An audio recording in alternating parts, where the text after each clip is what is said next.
ఈరోజు ఎందుకు నీ కుటుంబం ఆశీర్వాదం కోల్పోతుంది? ఆశీర్వదించబడ్డావు, ఒకప్పుడు ఆశీర్వదించబడ్డావు. అయ్యా ఒకప్పుడు మేలుతో నింపబడ్డానయ్యా, ఒకప్పుడు ప్రార్థన, ఒకప్పుడు భక్తి జీవితం, ఒకప్పుడు నా కుటుంబం ఆశీర్వదించబడిన వాడివే. ఎందుకు ఆశీర్వాదం కోల్పోయావు? పాపం. ఏ పాపం? చూపుతో పాపం, మాటతో పాపం, తలంపులతో పాపం, ఆలోచనలో పాపం. ఈరోజు ఇటువంటి పాపం మనలో ఉంటే మనకున్న ఆశీర్వాదం మనం తొలిపోతాం. నీకు తెలీదు, ఆటోమేటిక్గా తొలిపోతాం. ఆటోమేటిక్గా. కొంతమంది అంటారు, అయ్యా ఈ సంవత్సరం 6 నెలలు ఎంత ఆనందంగా గడిచిపోయాయో, 7వ నెలకు రాగానే సమస్యల మీద సమస్యలు, సమస్యల మీద సమస్యలు. ఎక్కడో పాపన పడ్డావు, ఎక్కడో పడ్డావు.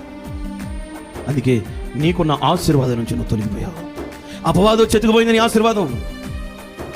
ఈరోజు దేవుని మందిరానికి నువ్వు ఎందుకు రావాలో తెలుసా? ఆశీర్వాదాన్ని కాపాడుకోవడానికి రావాలి. అపవాది ఎత్తుకుపోకూడదు. నాకు ఇచ్చిన సంతోషం, నాకు ఇచ్చిన పిల్లలు, నాకు ఇచ్చిన వ్యాపారం, నాకు ఇచ్చిన వ్యవసాయం, ఇది అపవాది ఎత్తుకుపోకూడదు. ఇటువంటి ఆశీర్వాదం నా నుండి తొలగిపోకూడదయ్యా అని నువ్వు ఆశపెడితే నీలో ఉన్న ప్రతి పాపాన్ని నువ్వు తీసివేయాలి. నీలో ఏ పాపం ఉందో నీ హృదయానికి తెలుసు.